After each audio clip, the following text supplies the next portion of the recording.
안녕하세요. 오늘은 디스플레이 분야에서 20년 가까이 근무를 하신 현직자분을 모시고 간단하게 인터뷰를 진행을 해보려고 합니다. 네, 안녕하세요. 예, 안녕하세요. 네. 간단한 자기소개 부탁드려도 될까요? 저는 방금 앞서 소개받은 디스플레이 업계에서 한 18년 정도 근무하고 있는 엔지니어입니다. 네. 제가 궁금해서 인터뷰를 드려보고 싶은 사항이 저희 유튜브 채널 같은 경우에는 이제 취업을 준비하는 학생들을 위한 그 채널이라고 미리 말씀을 드렸고, 네, 반도체나 디스플레이는 뭐 예전부터 유사 업종으로 분류가 돼서 반도체를 네, 준비하시는 분들이 디스플레이에 가기도 하고, 디스플레이에 지원하시는 분이 반도체를 지원하시기도 하고 있는데, 25년 현재 디스플레이를 지원하려는 학생들이 있으실 텐데, 이분들이 과연 네, 디스플레이 업종에 그쪽 분야로 취업을 하시면 커리어 측면으로 괜찮을지 아닐지 네. 궁금해서 그걸 좀 질문을 드려보고 싶거든요. 네. 먼저 생각하기에는 일단 디스플레이나 반도체는 이제 유사한 뭐 기술이나 공정 같은 것들이 있기 때문에 물론 당연히 뭐 반도체든 디스플레이든 그런 동종 업계에서 같이 근무를 하면서 커리어를 쌓는 거에 대해서는 아주 좋다고 생각을 합니다. 그러니까 먼저 일단은 디스플레이에 관심이 있는지부터가 먼저 중요한 것 같고요. 만약에 디스플레이에 관심이 있다고 하면은 지원을 해서 거기에서 커리어를 쌓을 수 있으면은 좋을 것 같습니다. 그리고 만약에 자기가 반도체나 디스플레이 쪽으로 공부를 하지 않았었더라도 관심 있고 열정이 있으면 또 회사에 들어가서 이제 배우면서 생활하면은 좋을 것 같고요. 일단은 지금 디스플레이 쪽에서 보면은 뭐 삼성이나 LG 대기업 지금 제일 큰 업계에 있기 때문에 그래서 웬만하면 처음엔 어쨌든 대기업 쪽으로 먼저 취업을 하는 게 좋을 것 같고요. 그런 이유는 연봉이나 복지도 괜찮기 때문에 그렇게 일단 생각을 하고 있습니다. 디스플레이의 뭐 미래? 먼저 단점부터 얘기를 하면 지금 신문에서 뭐 뉴스에서 보셔서 아시겠지만 중국으로부터의 기술 개발이나 기술 같은 것들이 이제 좀 많이 이렇게 따라잡히고 있거든요. 뭐 예전에 LCD 같은 경우에도 보면은 15년 만에 중국에 따라잡히고 있고 지금 현재 차세대 디스플레이, 꿈의 디스플레이라고 하는 이제 OLED 같은 경우에도 보면 뭐 여러분 잘 아시다시피 이제 뭐 삼성 디스플레이에서 세계 최초로 1년도에부터 이제 양산을 시작하긴 했는데 올해로서 이제 거의 한 18년 정도 됐는데 지금 아무래도 중국의 BOE나 화웨이 같은 곳에서 이제 기술이 많이 이제 따라와서 좀 위험하다라고 볼 수는 있고 그리고 또 하나의 또 단점으로 보면 모바일 폰 같은 경우에도 보면 지금 거의 포화 상태거든요. 예전에는 처음에는 뭐 많이 무거웠고 두꺼운 이제 걸로 이제 시작을 했다가 지금 이제 점점점 이제 뭐 얇아지고 또 이제 접히고 뭐 이제 하는데 어쨌든 지금 스마트폰 같은 경우에도 보면 예전에는 1년, 2년, 지금은 거의 오래 쓰는 경우에는 4년, 5년 정도도 쓸 수 있기 때문에 많이 포화가 된 상태라고 보고 있기 때문에 좀 앞으로 이제 이런 쪽보다는 스마트워치나 뭐 모니터, 태블릿 아니면 이제 대면적인 이제 TV나 이런 차량용 디스플레이 같은 쪽으로 더 나아가야 되는 기술을 좀 개발해야 되는 이런 것들이 좀 필요할 것 같고 그다음에 폴더블이나 롤러 스트레쳐블 디스플레이나 VR 같은 그런 게 계속 기술 개발을 해야 된다라고 하는 게 우리의 숙제인 것 같습니다. 앞으로 그래서 제가 봤을 때에는 앞으로 향후 한 5년에서 10년 정도는 음, 그래도 디스플레이 거리나 이런 것들을 초격차 기술 개발을 하게 된다면 어둡지는 않을 것이다. 하지만 진짜 가장 큰 문제는 중국이다라는 걸 말씀드리고 싶습니다. 그러면 방금 말씀해 주신 건 이제 단점으로 말씀을 해 주시는 부분이었고, 그 단점으로 이제는 네, 중국의 기술력이 계속 좋아지고 있는 부분이고, 그리고 산업이 포화 상태로 해서 새로운 제품이 나와야 되는 부분인 거죠. 그러니까 디스플레이가 이렇게 차용이 되는 새로운 제품이 나와야 되는데, 일단 현재는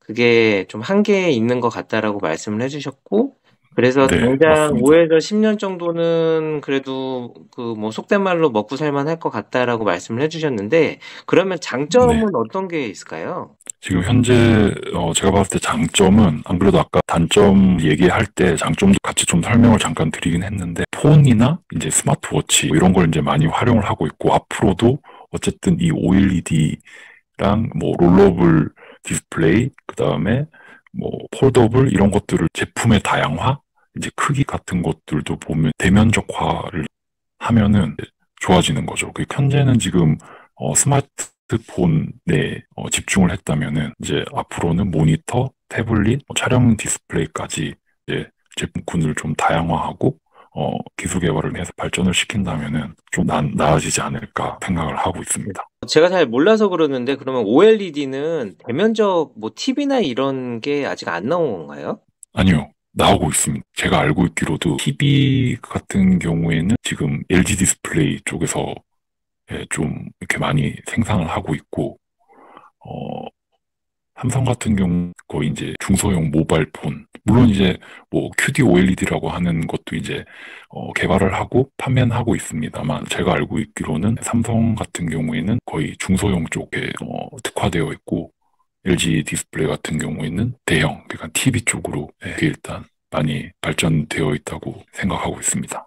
이거는 그냥 그 말씀 들어보다 보니까 궁금한 건데, 뭐, 대기업에 있는 LG 디스플레이랑 삼성 디스플레이를 그냥 놓고 본다고 하면, 뭐, 네, 제가 이제 디스플레이 업종은 잘 모르지만, 삼성 쪽은 그래도 요새 분위기가 나쁘진 않은 것 같고, LG는 여전히 분위기가 좀 안 좋은 것 같다는 생각이 드는데, 그게 방금 네, 말씀하신 대형과 중소형에 따른 차이가 있는 건가요? 그러니까 궁금한 거는 삼성은 왜 네. 그러면 잘 나가고, LG 디스플레이도 왜 그럴까? 그게 좀 궁금해가지고, 혹시 그런 부분을 아시나 해가지고요.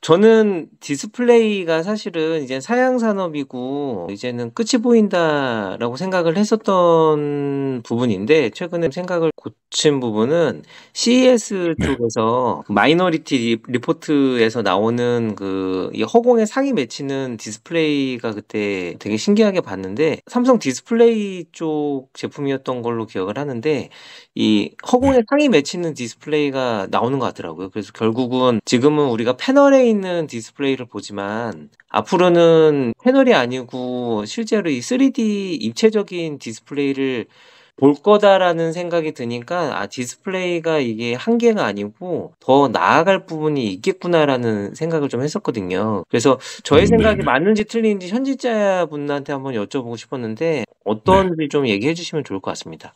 네, 그래서 아까도 뭐 말씀드렸지만 이 제품의 다양화, 그러니까 뭐 AR이라든지 이제 VR 같은 뭐 그 가상현실 증강 뭐 그 디스플레이 같은 것들 좀 개발을 해서 이제 나중에 이제 상용화가 되고 양산을 하게 되면은 그 나중에 마치 우리가 영화에서 봤던 뭐 그런 제품들을 이제 현실 속에서도 같이 이제 활용을 할 수 있는 그런 시대가 오지 않을까 생각하고 있습니다. 네, 말씀 감사합니다.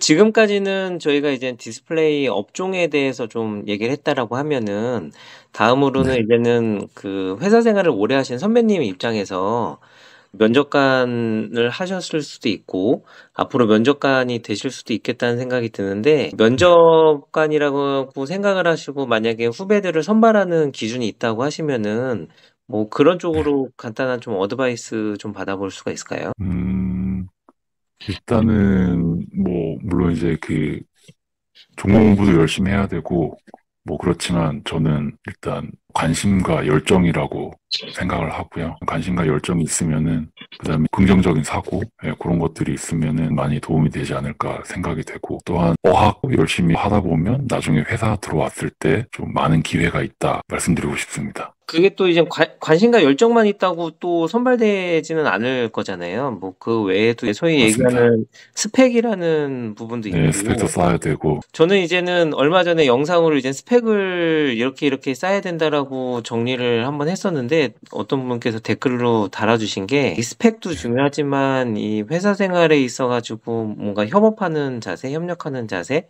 그런 것도 네. 중요하다라고 말씀을 해주셨는데, 면접을 보는 짧은 찰나에 그런 거를 어떻게 하면 어필해야 될지, 그게 가능한가? 그게 이 뭐 한 10분, 20분 대화하는 걸로 그거를 어떻게 캐치할 수 있지 뭐 그런 생각도 좀 들기는 하더라고요. 그래서 제가 또 선배님한테 음, 여쭤보고 싶은 부분이 아마 다양한 후배분들을 만나보셨을 텐데 이런 네. 후배는 내가 진짜 좋아하는 후배 상이다라고 생각하실 수도 있고 이런 친구는 안 네. 돌아왔으면 좋겠다 이런 친구가 있으실 수도 있을 것 같은데 그런 부분에서도 좀 네. 조언해 주실 부분은 없으실까요?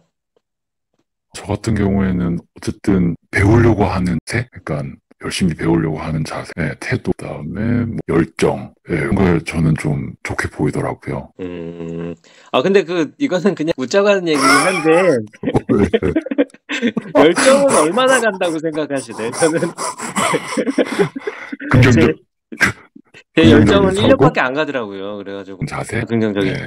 긍정적인 자세. 왜냐면 어쨌든 계속 바쁠 때는 막 일을 계속 또 시킬 수도 있고, 그 다음에 주말에도 나올 수도 있고, 그렇잖아요. 맞아요, 맞아요. 근데, 네. 근데, 그 다음에 제 생각인데, 이거는 그냥 저도 제 개인적인 생각이지만, 사람을 좀 좋아해야 됩니다. 그러니까 사람들이랑 좀 잘 친해져야 되고, 예. 어울리는, 왜냐하면 위에서 뭔가 또 이렇게 지시를 했을 때에 그걸 좀 이렇게 유연하게 좀 잘 받아들이고 좀 뭔가 이렇게 모나지 않게 그런 것들이 좀 필요할 것 같습니다.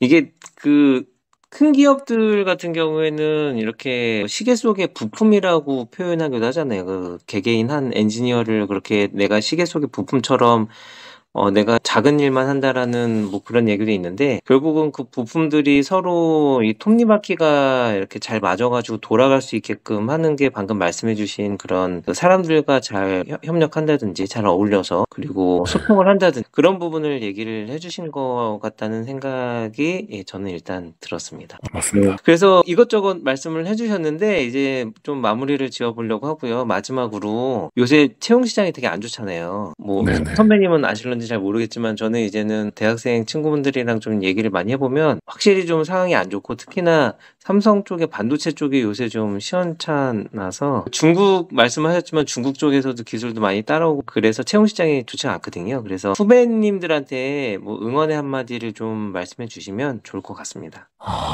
지금 현재 좀 많이 어렵습니다. 그렇지만 지금 만약에 이제 열심히 해서 들어오면은 뭐 이건 조금 벗어난 얘기일 수도 있는데 우리나라 인구 구조가 지금 소위 허리가 없습니다. 우리 회사에서도 지금 동종업계 전부 다 허리가 없기 때문에 열심히 하셔가지고 만약 이런 디스플레이 회사에 들어온다고 하면은 신입사원으로서 좀 많이 선배들도 환영할 수도 있고 환영받을 수 있을 것 같습니다. 그래서 제가 말씀드리고 싶은 거는 노 페인 노 게인 진짜 고통 없이는 얻을 수 없는 거거든요. 그러니까 어쨌든 열심히 노력해가지고 원하는 그 회사나 근데 좀 꼭 취업해서 잘 생활했으면 좋겠습니다. 네, 선배님 오늘 좋은 말씀 감사하고요. 앞으로도 하시는 일 모두 다 잘 되시기를 응원하겠습니다. 감사합니다. 고맙습니다.